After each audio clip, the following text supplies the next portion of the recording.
The Harris campaign just announced that it raised a mind blowing amount of money in the month of August. Trump's campaign, meanwhile, did not even raise half as much as Harris's did that month. Here are the numbers courtesy of The Hill.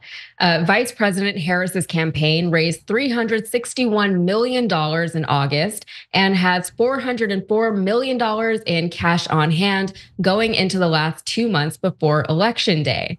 Since Harris launched her campaign in July after President Biden dropped out of the race, her ticket has raised more than $615 million according to the campaign. Now, the Harris campaign is claiming that their August fundraising numbers set a record for grassroots donations. That hasn't been confirmed, but here is what they're claiming. The campaign said that 95% of August donations were under $200. Over 60% of donors in August were women, and almost 1/5 of donors were registered Republicans or independents, according to the campaign. So we did some math for you. For the record, 95% of $361 million comes out to about $343 million, which means that approximately $18 million worth of Harris's August donations were over $200. So it's not just grassroots donors who are lining up behind her. She's getting a lot of corporate support too. Today, 88 current and former executives endorsed the vice president in a joint letter, which reads in part, Harris's election is the best way to support the continued strength, security, and reliability of our democracy and economy. With Kamala Harris in the White House, the business community can be confident that it will have a president who wants American industries to thrive. Now, signers of the letter included Jeffrey Katzenberg, who is a top Democratic fundraiser, Reid Hoffman, the LinkedIn CEO, James Murdoch, of the Murdochs, heir to the Murdoch family fortune, and Mark Cuban, the entrepreneur and billionaire. There's more to this story, but first, Cenk, we were talking about this earlier, and you mentioned that this is a bit of a double-edged sword. It's great that she's getting her money, and it's great that these big business leaders are backing her, especially since they weren't backing Biden. But does this mean that she's now beholden to these corporate supporters? Does this corporate support hold more weight than the 95% of small donors? What do you think? Hey, don't scroll away.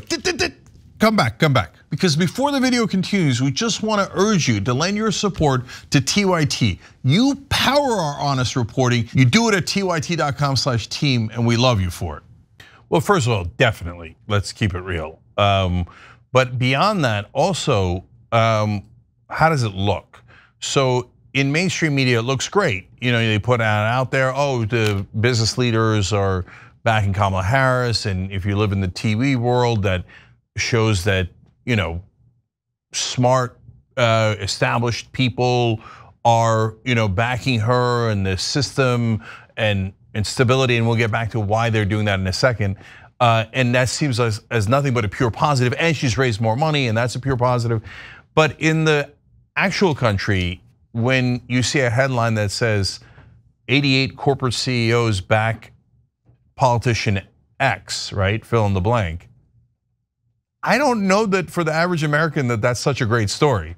I think that a lot of Americans look at that and go, well, I knew it. You know, there's the establishment, there's the person who works for big business, etc. So it's a mixed blessing. I'm really not sure how it comes out. We'll come back to in a second why the business owners did it and the CEOs, because there's a very important reason, and they say it all over their letter. But Mark, what do you think? Helps or hurts? Yeah, this is an interesting question, and I felt I'm kind of bummed that you don't have a clean fix on it, because I don't think you can have a clean fix on it. It's not because you don't. I guess what I'm getting at is I felt like of all people I know, you would have the cleanest fix on whether or not that would be damaging to the small donor community that supports Kamala Harris, because you've dealt with Bernie Sanders for so long, and I think you've dealt with small donorship through your TYT building. I just felt like you know that world. I would say that there's certain practical considerations that one has to keep in mind mind. And a lot of these guys who come from the world of Wall Street and big business, I mean, again, Murdoch, the interesting schism in the Murdoch family, you know, there's the split between Murdochs that's kind of been advertised. One is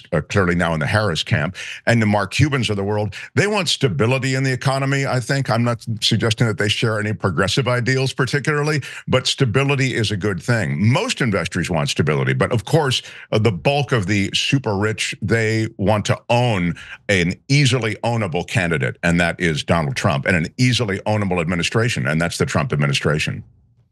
Yeah, I know Mark Cuban, he has said publicly a few times that he wants a good economy, because if regular, everyday working Americans don't have money in their pockets, and how are they going to buy anything that these billionaires are trying to sell them? So let's check in and see how Trump's doing. Speaking of Trump, Trump's fundraising numbers are tiny. They're abysmal even compared to Harris's, but he's also claiming that he had strong grassroots support. This is again from The Hill. The Trump campaign raised $130 million in August, which it said on Wednesday was fueled almost entirely by donations of less than $200. The Trump campaign has $295 million in cash on hand. So specifically, the Trump campaign claimed that 98% of their August donations were under $200. And that's huge if true, but not as huge as the numbers that Harris was pulling. Harris raised nearly 3 times as much as Trump did in August, and she's got twice as much cash on hand going into the final stretch of the election. In fact, Harris has so much cash that she's even donating $24.5 million to down ballot Democrats. Mark, I want to remind people that I never want to get too comfortable too close to election day, but are these numbers comforting to you? Are they indicative of any kind of bigger picture of what's happening with this election? They usually are. I'd rather have those numbers than Trump's numbers, that's for sure. I mean, I think it's one of those situations where you definitely can look to some of this and see trends. So when you look at polling, which is kind of deadlocked, you look at trends as best you can. And I think as you look at this this money machine, you look at enthusiasm, and I'd rather have that than, as I say, the alternative. It doesn't always mean, though, money is a good, sadly, it's a good litmus test. I mean, I'd love to get money out of politics, and you know, that's at the core of TYT's mission, is getting that money out of politics. But I will remind you that Hillary Clinton also led Donald Trump in fundraising, and as I recall, that didn't work out so well. So I wouldn't, you know, have plan the rap party just yet. Yeah, totally. So look, first, the reason they mainly wrote the letter is not because and they're not going to say it in the letter either, like, oh, because we'd like to get favors. That's baked in. They expect favors from every politician, Republican and Democrat, that they donate to. Although some of them, especially for the Democrats, given that their taxes might get raised, probably won't, but might get raised, are actually doing it for the right reasons. But having said all that, they say in the letter very clearly that their purpose is stability, reliability. And what they mean is, look, in order for business to do well, you need stable markets and predictability. And you can't have like a wild man like Donald Trump coming in and going, I don't know, maybe I'll make tariffs 20% or 50%. Or maybe I'll just bring in Elon Musk, as he said yesterday, and have him revamp the entire government by himself. That does not create stability and reliability. That creates yo-yo effect, et cetera. Last time around when he was president, he was massively reined in by the establishment. He had more Goldman Sachs guys in his cabinet than anyone in history. He brought them in, and they had a lot of downsides. They mainly were there for the tax cuts and deregulation, but they did hold him down when he tried to do something incredibly stupid. This time around, he won't have that. So that's why the business leaders are like, whoa, whoa, whoa, whoa, whoa, whoa. One, he's totally unreliable and totally out of control. Two, he's saying that he's actively going to work for whoever gives him more money. And if they're running a business against us, that means he's going to cheat on their behalf. But mainly, the unpredictability of this madman is not good for business or markets.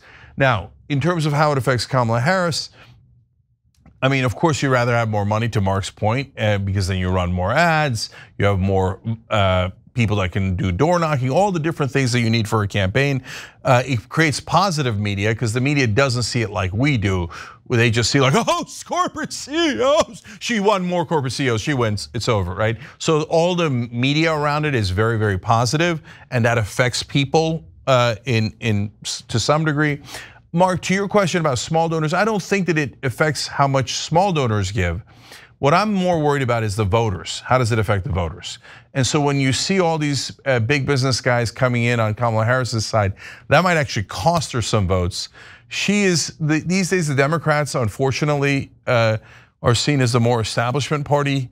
But of course, the Republicans are all about serving business interests. But now Trump has made it not all business interests, only the people who bribe me, like Elon Musk and the oil companies. That's why he's constantly talking about drill, baby, drill, and now handing off to government. And that's why he switched his position from being against electric vehicles to now being in favor of electric vehicles. He is so obvious with his corruption. It's ridiculous, and it is something that unnerves the markets, let alone the voters. But the upside that Kamala Harris has is she's now viewed as the change candidate. And that's very positive, because before we had Biden and Trump, they were both same old, same old. They both have, according to the voters, have corruption issues systemically in Biden's case, and systemically and personally in Trump's case. But now all of a sudden, even if the Democrats are seen as more establishment, they at least have a new candidate, someone that would be different than the same old, same old. I think that has helped Kamala Harris more than anything else. So that's why when these big money interests come in for Kamala Harris, I'm worried that takes away from her being the change candidate and refocuses people to her being the more establishment big business candidate. And that's not a good thing overall. So that's why on the other hand, I mean, Mark Cuban, if I need to get one, big business leader, Mark Cuban, I think generally would poll. I mean, I know they don't do these polls particularly, but his Q score, if you want to think of it in those old terms, is better than a lot of others. It's not. I just think that again, if you have to choose those who might buoy the image, Mark Cuban may be not a bad guy to have on your team. Yeah, and Kevin O'Leary from Shark Tank is all over TV criticizing Kamala Harris and praising Trump. So let's even it out. Mark Cuban, Kevin O'Leary, come on the Young Turks and debate Kamala versus Trump. Oh, strong. I'd love to see that. All right, welcome anytime. We'll reach out, hopefully make that happen for you guys, if they want. Thanks for watching the Young Turks, really appreciate it. Another way to show support is through YouTube memberships. You'll get to interact with us more. There's live chat emojis, badges. You've got emojis of me, Anna, John, JR. So those are super fun. But you also get playback of our exclusive member-only shows and specials right after they air. So all of that, all you gotta do is click that join button right underneath the video. Thank you.